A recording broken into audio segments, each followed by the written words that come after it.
తిరిగి VCN news కి స్వాగతం.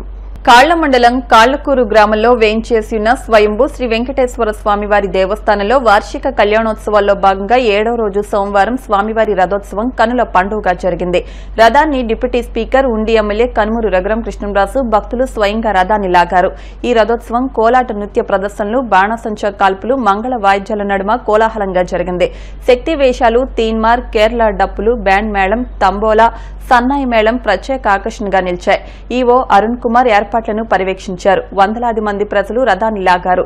రథోత్సవం సందర్భంగా భక్తులతో కాళ్లకూరు ప్రాంతం కిటకిటలాడింది. దాతలు APIIC చైర్మన్ మంతెన రామరాజు, మంతెన పెదనరసింహరాజు, కనుమూరు భరత్, ఉప సర్పంచ్ ప్రదీప్ రాజు, అడ్డాల శివరామరాజు, మాజీ ఎంపీపీ వేగేసిన వెంకట గోపాలకృష్ణంరాజు, గాదిరాజు చినలచ్చిరాజు, డాక్టర్ దాట్ల వెంకట రామరాజు, పలు దేవాలయాల ఈవోలు తదితరులు రథోత్సవంలో పాల్గొన్నారు.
కాళ్లకూరు వెంకటేశ్వర దేవస్థానం కళ్యాణ మహోత్సవాల భాగంగా ఈ రోజు అనగా స్వామివారి రథోత్సవం నిర్వహించడం జరిగింది. స్వామివారి రథోత్సవానికి ముఖ్య అతిథిగా మన ఉండి శాసనసభ్యులు డిప్యూటీ స్పీకర్ అయిన రఘురామ కృష్ణరాజు గారు సతీ సమేతంగా ఇచ్చేసి స్వామివారి రథోత్సవం స్టార్ట్ చేయడం జరిగింది.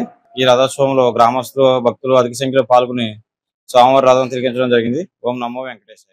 కాళ్లకూరు గ్రామానికి చెందిన శ్రీ వెంకటేశ్వర స్వామి సుమారుగా 400 సంవత్సరాల క్రితం ఈ కోనేరు, పద్మావతి కోనేరులో వెలిసి అప్పటి నుంచి కూడా ఇప్పటి వరకు కూడా మాసం వచ్చేటప్పటికి వైశాఖ మాసంలో కార్యక్రమం మొదలెట్టి వైశాఖ పౌర్ణమి రోజున రథోత్సవం జరుపుకుంటూ ఉంటారు. ఈ ఆనవాయితీగా జరుపుకున్నటువంటి ఈ కార్యక్రమానికి 8వ తేదీన ఉండి శాసనసభ్యులు రఘురామకృష్ణరాజు గారి దంపతులచే స్వామివారి కళ్యాణం చేయడం జరిగింది. అదే విధంగా ఈ రోజున కూడా ఈ రథోత్సవ కార్యక్రమము వారి చేతుల మీదుగా స్థానిక శాసనసభ్యులు రఘురామకృష్ణరాజు గారు వచ్చి వారు కొబ్బరికాయ కొట్టి ప్రారంభోత్సవం చేయింది. స్వామివారిని గ్రామోత్సవం రథం మీద ఇదంతా కూడా గ్రామం అంతా తిప్పుకెళ్లి అనంతరము వెంకటేశ్వర స్వామి స్థలములో చాలా అంగరంగ వైభవంగా జరిగే ఈ కార్యక్రమానికి ఈ చుట్టుపక్కల గ్రామాల నుంచి వేలాదిగా తరలివచ్చి ఈ కార్యక్రమంలో పాల్గొనటం ఆనవాయితీగా వస్తున్నటువంటి ఈ కార్యక్రమం. పాకిస్తాన్ పై ధర్మయుద్దం చేస్తున్న భారత సైన్యానికి నైతిక మద్దతు అవసరమని టీడీపీ రాష్ట్ర కోశాధికారి మెంటే పాదసారథి అన్నారు. భీమవరం బ్యాంక్ కాలనీలోని శ్రీకృష్ణదేవరాయ కళ్యాణ మండపం నుండి శ్రీ విజ్ఞాన వేదిక ఆధ్వర్యంలో హిందూ, ముస్లిం, క్రైస్తవులతో కుల మతాలకు అతీతంగా జై భారత్ అంటూ నినాదాలు చేస్తూ ప్లకార్డ్స్ తో ర్యాలీ నిర్వహించారు. సంఘ సేవకులు చెరుకోడ రంగసాయి, కళ్యాణ మండపం సభ్యులు గ్రంథి నానాజీ, రామాయణం రాజేష్, అడ్డగర్ల ప్రభాకర్ గాంధీ, ఎండీ నౌషాద్, మైలాబతుల ఐజాక్ బాబు, ఎరంశెట్టి హర్నాథ్, కొండ్రు శ్రీనివాస్, శంకు సౌభాగ్యలక్ష్మి, ఎస్కే అన్సారీ, శ్యామల్ రాజ్, పులపత్తి శ్రీనివాస్ మాట్లాడుతూ దేశ భద్రత కోసం సర్వమత పూజలు, ప్రార్థనలు కూడా చేస్తున్నామని, పహల్గాం ఉగ్రదాడికి ప్రతీకారంగా భారత ప్రభుత్వం చేపట్టిన ఆపరేషన్ సింధూర్ విజయవంతమైందని, కానీ పాకిస్తాన్ మాత్రం వంకర బుద్దితోనే ఉందన్నారు. అనంతరం బ్యాంక్ కాలనీలోని ప్రధాన వీధుల్లో జై హో భారత్ అంటూ జాతీయ పతాకాలు పట్టుకుని ప్లకార్డ్స్ తో సంఘీభావ ర్యాలీ నిర్వహించారు. ప్రధానమంత్రి నరేంద్ర మోడీ గారు ఒకే నిర్ణయం తీసుకున్నారు. ఇది పాక్ మీద యుద్ధం కాదు, పాకిస్తాన్ మీద యుద్ధం కాదు, ఉగ్రవాదం మీద దాడి. అలాగే పిఓకి ఆక్రమిత కాశ్మీర్ ని కూడా మనం మళ్ళీ స్వాధీనం చేసుకోవాలన్నటువంటి ఏకైక లక్ష్యంతో మనం అక్కడ ప్రజానీకుల మీద కాకుండా కేవలం ఉగ్రవాదుల స్థావరాలనే ఏం గా తీసుకుని మిలిటరీ వారు దాడులు చేయడం జరిగింది. కానీ పాకిస్తాన్ ప్రభుత్వం మాత్రం ఉగ్రవాదుల్ని పోషిస్తూ సరిహద్దులో ఉన్నటువంటి నివాసితుల మీద, ప్రజల మీద వాళ్ళు డ్రోన్లతో దాడులు చేయడాన్ని ప్రపంచ యావత్తు కూడా గమనించింది, తీవ్రంగా ఖండించడం కూడా జరిగింది. అదేవిధంగా గత 4 రోజులు వార్ జరిగింది. వార్లో పైచేయి భారతదేశాన్ని అయ్యింది. అయినప్పటికీ కూడా శాంతిని కోరుకునేటువంటి భారతదేశం మన ఇరు ప్రభుత్వాలు మధ్యవర్తిత్వంతో తాత్కాలికంగా యుద్ధాన్ని నిలుపుదల చేయడం జరిగింది. తర్వాత ప్రధానమంత్రి గారు కూడా నిన్న దేశ ప్రజలను ఉద్దేశించి ఆయన ప్రసంగించడం కూడా జరిగింది. ఆయన అభిప్రాయాలను కూడా ప్రజలకు వివరించడం జరిగింది. కేవలం ఉగ్రవాదుల్ని మనకి హ్యాండ్ ఓవర్ చేయాలని, 2 పిఓకి కూడా పాక్ ఆక్రమిత కాశ్మీర్ కూడా బదలాయించాలని, అప్పగించాలని చెప్పి కూడా ప్రధానమంత్రి గారు డిమాండ్ చేయడం జరిగింది. ఆ 2 కండిషన్ తోటే భవిష్యత్తులో కూడా ఇరు దేశాల మధ్య సంప్రదింపులు ఉంటాయని కూడా చెప్పడం జరిగింది. దానికి ఈ రోజున యావత్ భారతదేశంలో ఉన్నటువంటి ప్రధానికం అన్ని మతాలు, కులాలతో సంబంధం లేకుండా అందరూ కూడా ఏకకంఠంతో భారతదేశ మిలిటరీకి ధన్యవాదాలు చెప్తూ సాల్యూట్. అలాంటిది కాశ్మీర్ లో ఉన్నటువంటి వారికి పర్యాటకం మీదే వాళ్ళ జీవనం ఆధారపడి ఉంది. అలాంటి పర్యాటకాన్ని విధ్వంసం చేయడం ద్వారా ముష్కరులు భయభ్రాంతులు చేసి పర్యాటకులు రాకుండా చేయడం మూలంగా కేవలము వాళ్ళకి జీవన వృత్తి నష్టం వస్తుంది. కాబట్టి ఈ రోజున మోడీ గారు ధైర్యం చేసి పర్యాటకాన్ని ప్రమోట్ చేయడం, అలా జీవన వృత్తికి మూలస్తంభమైనటువంటి పర్యాటకాన్ని అభివృద్ధి చేయడానికి మన ముష్కరుల్ని తోలిపారేసి కాశ్మీర్ రక్షించుకోవాలి. అప్పుడు కాశ్మీర్ లో ప్రతి ఒక్కరికి కూడా జీవనోపాధి జరిగి వాళ్ళ లభిస్తుంది. కాబట్టి ఈ రకంగా మనము ఐక్యమత్యంగా ఉండి పాకిస్తాన్ చేసేటువంటి ముష్కర మౌకల్ని తోలు పారేయాల్సిందిగా మోడీ గారు ఇచ్చిన పిలుపుకి మన సైనికులు అహర్నిశలు కృషి చేస్తున్నారు. భారతదేశం అభివృద్ధి చెందకూడదు, ఎవరైతే ఫారిన్ ఇన్వెస్టర్స్ వచ్చి భారతదేశంలో డెవలప్మెంట్ చేస్తున్నారో వాళ్ళందరూ భయపడాలా అన్న ఒక భావంతో ఇలాంటి టెర్రరిస్టులు పంపించి భారతదేశం అది అల్లకల్లోలంగా ఉంది అని చెప్పేసి ప్రపంచాన్ని చూపించడానికి ఇలాంటి ఏదో పనులు చేస్తుంటారు. వాళ్ళందరికీ కూడా గౌరవ ప్రధాని నరేంద్ర మోడీ గారు మరి మామూలు జవాబు కాదు, ఉర్దూలో మూతోడు జవాబు అంటారు దాన్ని, అలాగే జవాబు ఇచ్చారు.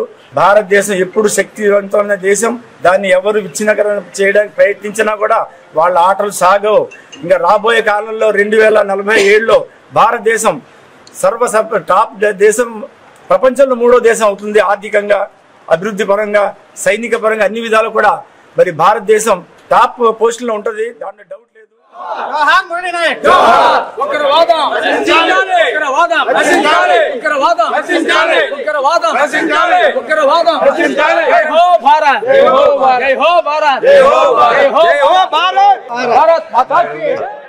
భీమవరం జిల్లా కలెక్టర్ కార్యాలయం వద్ద కమ్యూనిటీ హెల్త్ ఆఫీసర్లు చేస్తున్న నిరవధిక సమ్మె 16వ రోజుకు చేరుకుంది. ముందుగా ఫ్లోరెన్స్ నైటింగేల్ చిత్రపటానికి పూలమాల వేసి నివాళులర్పించారు.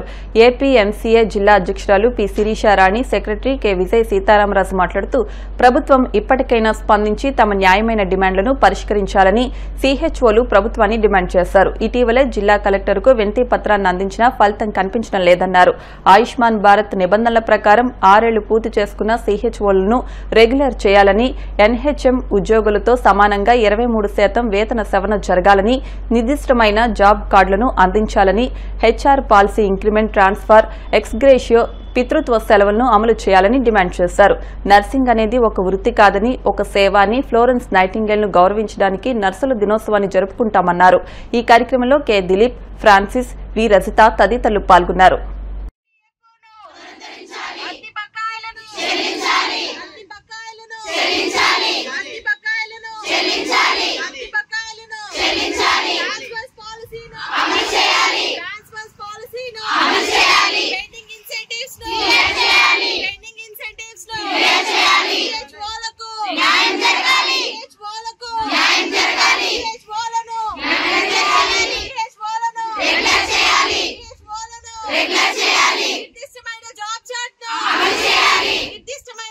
రోజులుగా మేము ఈ నిరవధిక సమ్మె అనేది కొనసాగిస్తున్నామండి. గ్రామాల్లో పనిచేస్తున్నప్పుడు మేము ప్రజలకి, గర్భిణీ స్త్రీలకి, బీపీ షుగర్ ఉన్న వాళ్ళకి, పాలిచ్చే తల్లులకి, బెడ్ రిడెన్ పేషెంట్స్ కి చాలా మందికి మేము సేవలు అనేవి అందిస్తూ ఉన్నామండి.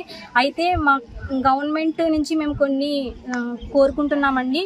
అయితే మాకు కమ్యూనిటీ హెల్త్ ఆఫీసర్లకి 6 సంవత్సరాలు పూర్తి చేసుకున్న వారికి రెగ్యులర్ చేస్తామని ఎన్హెచ్ఎం నామ్స్ ప్రకారం ఉందండి. అది రెగ్యులర్ చేయాలని చెప్పి మేము అడుగుతున్నామండి. అటు విధంగానే ఎన్హెచ్ఎం ఉద్యోగులందరికీ 23% హైక్ అనేది ఇచ్చారండి. అది మా కేడర్కి వర్తింప చేయలేదండి. దయచేసి అది కూడా మాకు ఇవ్వాలని కోరుకుంటున్నామండి. గత సంవత్సరంగా ఈపీఎఫ్ఓని మాకు ఈపీఎఫ్ఓ కట్ అయ్యేది, 1 సంవత్సరం నుంచి ఈపీఎఫ్ఓని ఆపేశారండి. దయచేసి ఈపీఎఫ్ఓని మళ్ళీ పునరుద్ధరించాలని చెప్పేసి మేము అడుగుతున్నామండి. కొంతమంది ట్రైబల్ ఏరియాస్ లో వేరే వేరే చోట్ల పనిచేసుకుని వేరే చోట్ల పనిచేస్తున్నారు. వాళ్ళందరికీ ట్రాన్స్ఫర్ పాలసీని అమలు చేయాలనుకున్నామండి. భీమవరం కలెక్టర్ ఆఫీస్ దగ్గర 15 రోజుల నుంచి మేము ధర్నా చేస్తున్నాం. ఈ రోజు 15వ రోజు అండి. ఈ రోజు నర్సెస్ డేని పురస్కరించుకుని ఈ రోజు మేము అందరం కూడా బిఎస్ నర్సింగ్ చేసి తర్వాత కమ్యూనిటీ హెల్త్ కోర్స్ చేసి ఈ గవర్నమెంట్ జాబ్ లోకి రావడం జరిగిందండి. అయితే గత 6 సంవత్సరాలుగా మేము ఎన్నో సేవలు గ్రామీణ ప్రాంతాల్లో ఎంతో విరివిగా అందిస్తున్నామండి. అటు గర్భిణీలకు గాని, బాలింతలు గాని, చిన్న వయసు దగ్గర నుంచి కూడా పండు ముసలివారి వరకు కూడా ఎన్నో నర్సింగ్ సేవలు మేము చాలా విరివిగా అందజేస్తున్నామండి. అయితే మాకు ₹1 జీతం కూడా ఈ రోజు వరకు ₹1 జీతం కూడా పెరగలేని కేడర్ అంటూ ఏదీ లేదండి. కానీ కేవలం సిహెచ్ఓలుగా మేము మాత్రమే ఇప్పటి వరకు ₹1 కూడా పెరగకపోయినా గవర్నమెంట్ మమ్మల్ని గుర్తిస్తుంది, మాకు ఎప్పటికైనా పెరుగుతుంది శాలరీ అనే ఒక ఆశతో మేము వర్క్ చేస్తున్నామండి. 40,000 ఇస్తున్నామంటున్నారండి. 40,000 మాకు అందట్లేదండి. 40,000 ఎప్పుడు ఇస్తున్నారండి? ఇన్సెంటివ్స్ వేరుగా, జీతం వేరుగా ఇస్తున్నారు. ఆ ఇన్సెంటివ్స్ కూడా 9 నెలల నుంచి ఇవ్వలేదండి. ఆ ఇచ్చే వాటిని కూడా ఆపేస్తున్నారు. అంటే మేము ఎలా అంటే గవర్నమెంట్ మమ్మల్ని గుర్తించట్లేదా, లేకపోతే మా సేవలు కనిపించట్లేదా, మాకు అర్థం కావట్లేదండి. 6 సంవత్సరాల నుంచి ఎంత కష్టపడి మేము చేస్తున్నాము అని అంటే మాకు కనీసం గుర్తింపు కావాలి కదండి. కమ్యూనిటీ హెల్త్ ఆఫీసర్స్ అని అంటున్నారు, మరి మాకు ఏదండి గుర్తింపు? వ్యవస్థ 2019లో మొదలైంది సార్. మేమందరం అప్పటి నుంచి పనిచేస్తున్నాం సార్. గ్రామాల లెవెల్లో చాలా మంది చాలా సేవలు అందిస్తూ ఉన్నాం సార్. బెడ్ రిడెన్ కానీ, బీపీ షుగర్ల పేషెంట్లకు కానీ అందరికీ మేము మెడిసిన్స్ ఇస్తూ ఉన్నాం సార్. ఇవాళ గర్భిణీ స్త్రీలు కూడా ఊరు దాటి వెళ్ళి ఇబ్బంది పడకుండా మనమే ఇంటి దగ్గర ఇస్తున్నాం సార్. గర్భిణీని రిఫర్ కూడా మనమే చేస్తూ ఉన్నాం సార్. అదేవిధంగా ప్రాథమిక చికిత్స అంతా మన దగ్గరే అందుతూ ఉంది సార్. మేము గత 6 సంవత్సరాల నుంచి పనిచేస్తున్నాం. మాకు ఎటువంటి రూపాయి కూడా జీతంలో పెరగలేదండి. 2023ని 23% ఎన్హెచ్ఎం గ్రాంట్ల కింద అందరికీ ఇచ్చారు సార్ శాలరీ ఎన్హాన్స్మెంట్. దాంట్లో కూడా మమ్మల్ని మాత్రమే తప్పించి ఉన్నారు సార్. మొత్తం 189 కేటర్లకు గాను 188 కేటర్లకు మాత్రం ఇచ్చున్నారు సార్. మమ్మల్ని తప్పించున్నారు సార్. అదేవిధంగా దీన్ని సున్నితంగా మేము ఖండిస్తున్నాం అండి. మేము ప్రభుత్వం నుంచి మాకు ఇవ్వాల్సిన పాత బకాయిలు ఏవైతే ఉన్నాయో, రెంట్ అండ్ ఎలక్ట్రిసిటీ బకాయిలను క్లియర్ చేయమని అడుగుతున్నాం సార్. పెండింగ్ ఇన్సెంటివ్స్ ని క్లియర్ చేయమని అడుగుతున్నాం సార్. మా కుటుంబానికి ఆధారమైన ఈపీఎఫ్ఓని మళ్ళీ పునరుద్ధరించమని అడుగుతున్నాం సార్. ఇన్ని సంవత్సరాలుగా మేము ఇంత కష్టపడి అంత సేవ అందిస్తున్నాం కదా సార్, మా జీతం పెంచమని అడుగుతున్నాం సార్. వేసవిలో దాహాతిని తీర్చేందుకు మజ్జిగ చలివేంద్రాలు దోహదపడతాయని కౌన్సిలర్లు నేరెళ్ల ప్రసన్న, గేదెల అప్పారావు అన్నారు. మండల కేంద్రమైన ఆకివీడు డైలీ మార్కెట్ వద్ద వనుములమ్మ దేవస్థాన సమీపంలో వీరమల్లు వెంకటరత్నం, సర్వలక్ష్మమ్మ చారిటబుల్ ట్రస్ట్ ఆధ్వర్యంలో మజ్జిగ చలివేంద్రాన్ని కౌన్సిలర్లు ప్రారంభించారు. ఈ సందర్భంగా ట్రస్ట్ అధ్యక్షులు వీరమల్లు పాండురంగ విఠలరావు మాట్లాడుతూ సేవా కార్యక్రమంలో భాగంగా ప్రతి సంవత్సరం మజ్జిగ చలివేంద్రాన్ని ప్రారంభిస్తున్నామని, దానిలో భాగంగా తమ మనవరాలు జన్మదినం సందర్భంగా మజ్జిగ చలివేంద్రాన్ని ప్రారంభించినట్లు తెలిపారు. ఈ కార్యక్రమంలో నేరెళ్ల విజయ్, నంద్యాల చెల్లారావు, ఈరి సత్యనారాయణ తదితరులు పాల్గొన్నారు.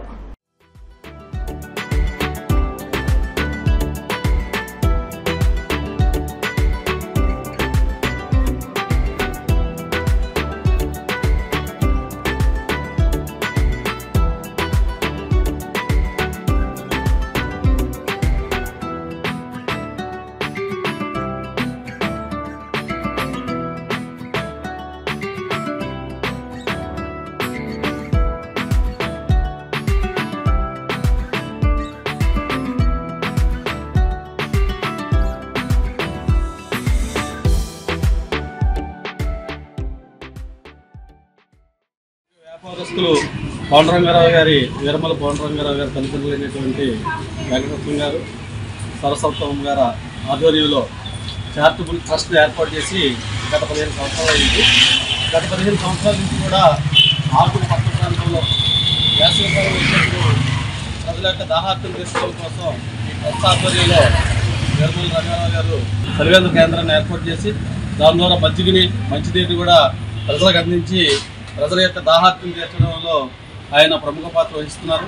పట్టణంలో వ్యాపారం చేసుకుంటూ తన కుటుంబాన్ని నడుపుకుంటూ సమాజంలో ఉన్న అనేక స్వచ్ఛంద సేవా కార్యక్రమాలలో ఆయన పాల్పంచుకోవడం జరుగుతుంది. తన వ్యాపారాన్ని పక్కన పెట్టి ఆగిడి పట్టణంలో ఉన్నటువంటి వివిధ సమస్యల మీద కానివ్వండి, ఎవరికైనా సహాయ సహకారం అందించడంలో కానివ్వండి, ఏ కార్యక్రమం వచ్చినా ముందుండి ఈయన నడిపించడం జరుగుతుంది. కాబట్టి వారి తల్లిదండ్రులని గుర్తు చేసుకుంటూ వారి యొక్క పేరు ప్రతిష్టలో ముందుకెళ్లే విధంగా ఆయన పనిచేస్తూ ఈ రోజున ఈ చలివేంద్ర కేంద్రాన్ని ఏర్పాటు చేయడం చాలా ఆనందదాయకం. ఈ విధంగా భవిష్యత్తులో కూడా సెంటర్లో కూడా ఈ చలివేంద్ర కార్యక్రమాలను ఏర్పాటు చేసి ప్రజల యొక్క దాహార్తం తీర్చాలని కోరుకుంటూ ఈ విధంగా ఏర్పాటు చేసినటువంటి రంగారావు గారికి నా మనస్ఫూర్తిగా ధన్యవాదాలు తెలియజేస్తున్నాను.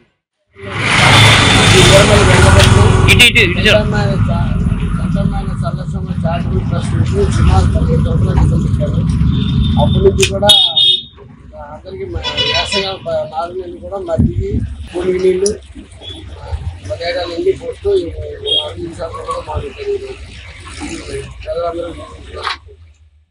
భీమవరం మెంటేవారి తోటలోని శ్రీ విజయ కనకదుర్గ శ్రీచక్ర సహిత బాలత్రిపుర సుందరి అమ్మవారి వెండి పీఠానికి దాతలు 160 గ్రాముల వెండిని విరాళంగా అందించారు. భీమవరానికి చెందిన నార్ని రాజా బులిస్వామి, వనజ దంపతులు 110 గ్రాముల వెండి, నార్ని రామకృష్ణ దంపతులు, నార్ని శ్రీనివాస్ దంపతులు 50 గ్రాముల వెండి, మొత్తం 160 గ్రాముల వెండిని విరాళంగా ఆలయ అభివృద్ది కమిటీకి అందించారు. ఆలయ అర్చకులు పూజలు చేసి దాతలకు అమ్మవారి చిత్రపటాన్ని అందించి సత్కరించారు. కార్యక్రమంలో ఆలయ అభివృద్ది కమిటీ సభ్యులు, భక్తులు పాల్గొన్నారు. గురుస్వామి గారు అలాగే వనజ గారి దంపతులు ఒక 110 గ్రాములు వెండి అందజేశారు. రామకృష్ణ గారి దంపతులు, నారి శ్రీనివాస్ గారి దంపతులు వారు ఇరువురు కలిసి 50 గ్రాములు వెండి సమర్పించారు. కమిటీ వారికి అందజేయడం జరిగింది. దాతలందరూ కూడా ముందుకు వచ్చి మీ సహకారం అందించి ఆలయ వృత్తికి మీ సహకారం అందించి అమ్మవారికి అనుగ్రహం పొందాలని చెప్పి భీమవరం 1 టౌన్ పోలీస్ స్టేషన్ వద్ద మానవతా సంస్థ భీమవరం శాఖ ఆధ్వర్యంలో నిర్వహిస్తున్న వేసవి మజ్జిగ చలివేంద్రం ప్రారంభించి 23వ రోజుకు చేరిందని, మానవతా సంస్థ సభ్యుల సహకారంతో ఈ కార్యక్రమం పాదచారులకు, ఈ ప్రాంతానికి వచ్చే ప్రజలకు మండుటెండలో దాహాతిని తీర్చేందుకు ఉపకరిస్తుందని భీమవరం 1 టౌన్ ఎస్ఐ సూదాబత్తుల కృష్ణాజీ అన్నారు. మంగళవారం మజ్జిగ చలివేంద్రంలో ఎస్ఐ కృష్ణాజీ కొంతసేపు స్వయంగా మజ్జిగ పంపిణీ చేసి నిర్వాహకులు, మానవతా సంస్థ కమిటీ వారికి కృతజ్ఞతలు తెలిపారు. సంస్థ చైర్మన్ బుద్ధరాజు వెంకటపతి మాట్లాడుతూ తమ సంస్థ గౌరవ సభ్యులు, కుటుంబ సభ్యుల సౌజన్యంతో క్రమం తప్పకుండా ప్రతిరోజు మజ్జిగ పంపిణీ చేస్తున్నామని, వేసవి చివరి వరకు ఈ కార్యక్రమాన్ని కొనసాగిస్తామని తెలిపారు. ఈ కార్యక్రమంలో executive members, co chairman Karmuri Narasimhamurthy Babu, కోశాధికారి గ్రంథి కుమార వెంకటేశ్వర వరప్రసాద్, ఎగ్జిక్యూటివ్ చాన్ బాషా, అల్లు శ్రీనివాసులు పాల్గొన్నారు. ఈ చలివేంద్రం గత 23 రోజులుగా దివ్యంగా జరుగుతుంది. మా ఎస్పీ గారి చేత ఇది ప్రారంభించబడింది. గత కొన్ని సంవత్సరాలుగా ఇది మేమే చేసేవాళ్ళం. ఇప్పుడు స్వచ్ఛంద సంస్థ మన అల్లు శ్రీనివాస్ గారు తీసుకుని ఆయన కంటిన్యూ చేస్తున్నారు. గతంలో రైటర్గా నేను దగ్గరుండి జరిపించేవాడిని ఇదంతాను. 23 రోజుల నుంచి ఆ దాతలు అనేక మంది దాతలు దీనికి దాతృత్వం వహిస్తున్నారు. మానవతా సేవా సంస్థ వారు చేస్తున్నారు. ఇది మెయిన్ రోడ్, ఇది మెయిన్ రోడ్లో చాలామంది మంచి మండు టెండర్లలో ఇక్కడ ఆర్తి తీర్చుకుని వెళ్తున్నారు. ఇది ఎంతో పుణ్య కార్యక్రమం. మానవతా భీమవరం శాఖ తరఫున గత నెల 25వ తేదీన పోలీస్ స్టేషన్ దగ్గర సెలవేంద్రం దాఖలు చేయడం జరిగింది. ఇది ముఖ్యంగా ప్రభుత్వ హాస్పిటల్కి వెళ్ళే పేషెంట్స్కి అలాగే కోర్టుకు వచ్చే కక్షిదారులకు వీళ్ళందరికీ ఉపయోగకరంగా ఉంటుందని గత 2 సంవత్సరాల నుంచి మన సంస్థ తరఫున ఈ సెలవేంద్రం నిర్వహించడం జరుగుతుంది.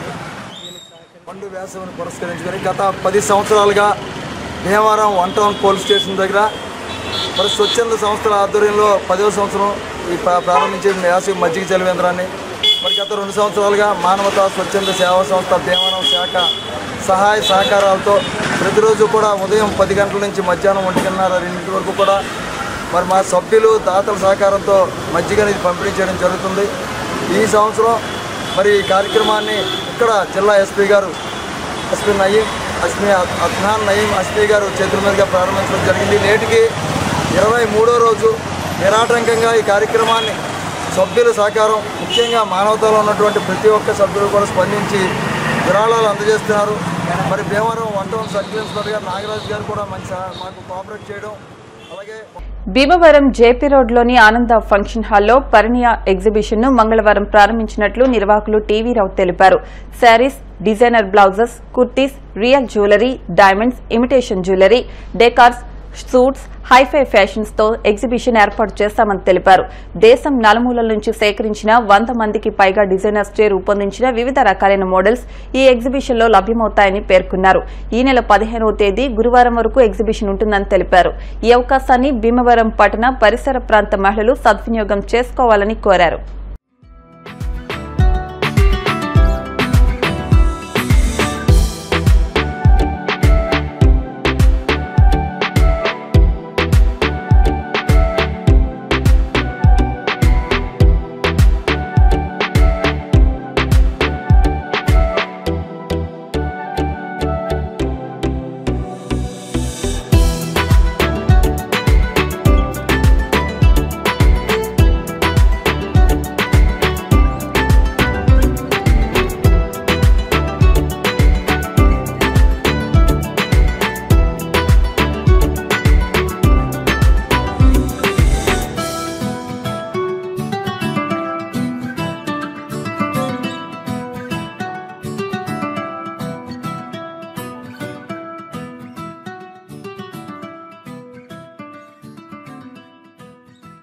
వార్తలు ముగించే ముందు ముఖ్యాంశాలు మరొకసారి.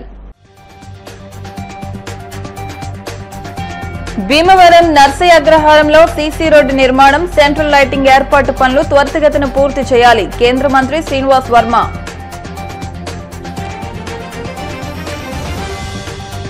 ప్రజలు ఆంధ్రప్రదేశ్ రాష్ట్ర రాజకీయ చరిత్రను మార్చిన రోజు మే 13. అరాచక ప్రభుత్వాన్ని గద్దెదించారన్న డిప్యూటీ స్పీకర్ రఘురామ.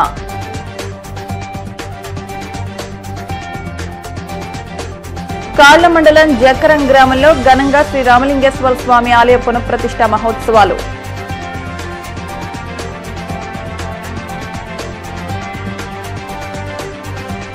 వైభవంగా కాళ్లకూరు వెంకన్న రథోత్సవం కొబ్బరికాయ కొట్టి ప్రారంభించిన డిప్యూటీ స్పీకర్ త్రిపులార్.